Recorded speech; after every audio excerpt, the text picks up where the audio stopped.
Lord be with you. and with your spirit. A reading from the Holy Gospel according to Matthew. Glory to you, O Lord. Jesus proposed a parable to the crowds. The kingdom of heaven is like a mustard seed that a person took and sowed in a field. It is the smallest of all the seeds, yet when full grown, it is the largest of plants. It becomes a large bush, and the birds of the sky come and dwell in its branches. He spoke to them another parable. The kingdom of heaven is like yeast that a woman took and mixed with 3 measures of wheat flour until the whole batch was leavened. All these things Jesus spoke to the crowds in parables. He spoke to them only in parables to fulfill what had been said through the prophet. I will open my mouth in parables. I will announce what has lain hidden from the foundation of the world. This is the gospel of the Lord. Praise to you, Lord Jesus Christ. Please be seated.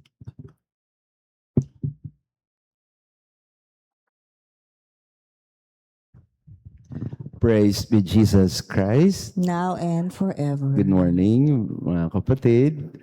And to our online parishioners, good morning to you. Happy Monday to all of us. I failed to greet you yesterday. I was not around. Happy Grandparents' Day po, mga lolo at lola. Happy Grandparents' Day to you, all of you.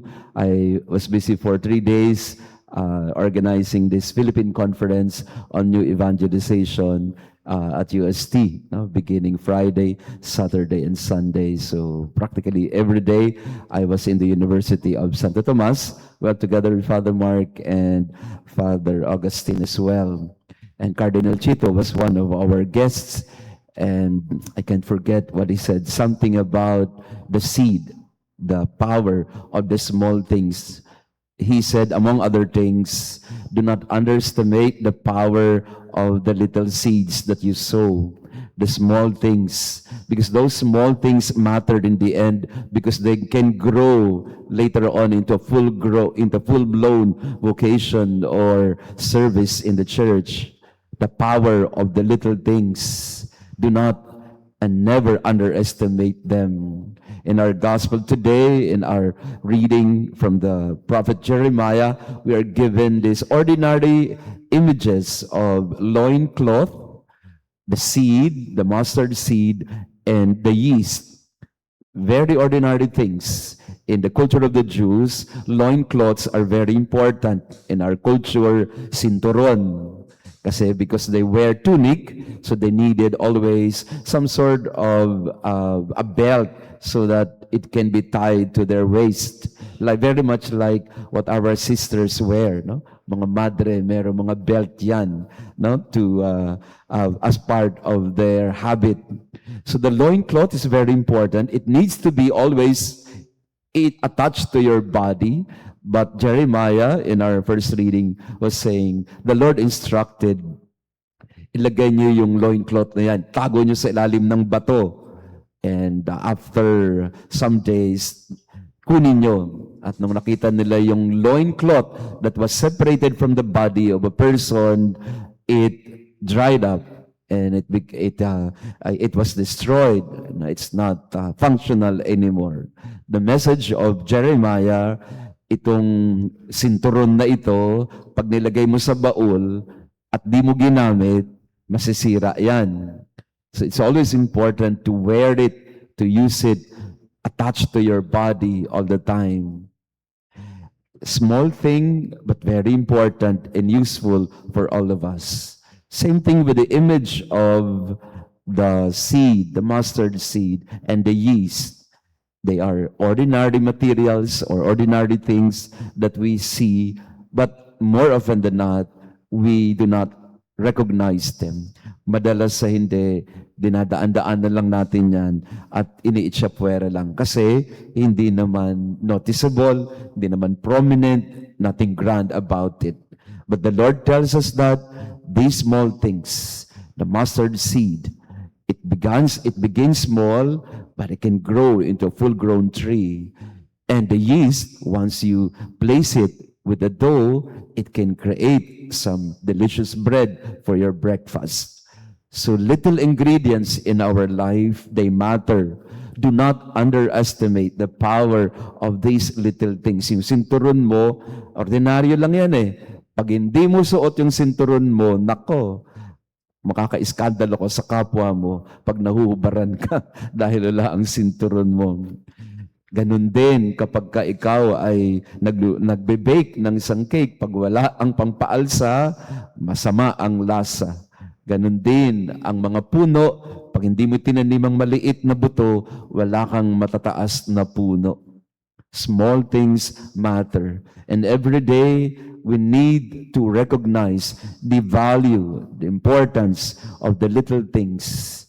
And Cardinal Chito, again, he was saying something about it, especially with the young people. Kahapon po, I really had this very nice experience with our young people in UST because there was, at the end of the conference, a little praise and worship, a little concert, and the young people began to run around the whole quadricentennial pavilion of UST. At nilapit ako ng guard, sabi sa akin ng guard, Father, patigilin natin ang mga bata, huwag tatakbo kasi baka maano tayo dito, mag-stampede tayo dito. So natatakot yung mga guard kasi the students, the young people, they went around the stage, jumping for joy. Sabi ko sa kanila, paano ko patitigilin yung mga bata na yan? Yung mga madre kasama din na tumatalon. No? Baka yung mga madre dito kasama kayo tumatalon doon. But I was telling them, let them enjoy it. Let them enjoy the moment. And the whole pavilion of UST was rocking with the joy of the young people. And for me, I was just looking at them and I said to myself, the young people, they're not just the future of the church, they're giving so much joy in our life. Look at your family. Who brings joy in your family? Di ba yung mga toddler, yung mga bata? They bring so much joy to your life. Lalo yung mga lola na nandito. Grandparents Day kahapon. Ano ba nagpapasaya sa mga lola, lolo? Di ba yung mga maliliit na bata na ang cute-cute tingnan na nagpapagaan ng iyong mga dinadalang mga problema sa buhay? The small things, the mustard seed, the yeast, the loincloth, the ordinary belts, ordinary materials or things that you have, do not underestimate the value of these things. A simple gesture of kindness, a simple smile, a simple greeting, they matter. Sometimes our life revolves around grand things, mga malalaking bagay, mga magagarang kotse, malalayong mga pinupuntahan, magagandang gamit. But in truth, what makes our life truly meaningful and happy are the little things. So, in this Mass, as we pray for our grandparents, we also notice the little moments of grace in our life that the Lord generously gives to us. Yung mga maliliit na mga karanasan ng pag-ibig ng Diyos, mga maliliit na karanasan ng patuloy na pangangalaga ng Diyos sa atin, never overlook them. The little things, they matter in the end. Praise be Jesus Christ. Now and forever. Let us pray. We have consumed, O Lord, this divine sacrament, the perpetual memorial of the passion of your Son. Grant, we pray, that this gift, which he himself gave us with love beyond all telling, may profit us for salvation through Christ our Lord. Amen. Thank you ulit sa inyong pagdalo sa ating misa. Happy Monday, everyone, and happy Grandparents' Day also to our Lolo and Lola. And to our online parishioners, thank you for praying with us. May lolo tayo, Father Mark. Let's greet him also.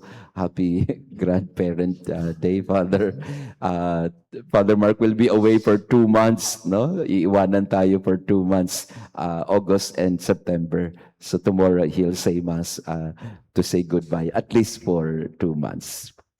The Lord be with you. And with your spirit. And may our loving God bless you and your family, the Father, the Son, and the Holy Spirit. Amen. Our Mass has been offered. Go in peace to love and serve the Lord. Thanks be to God.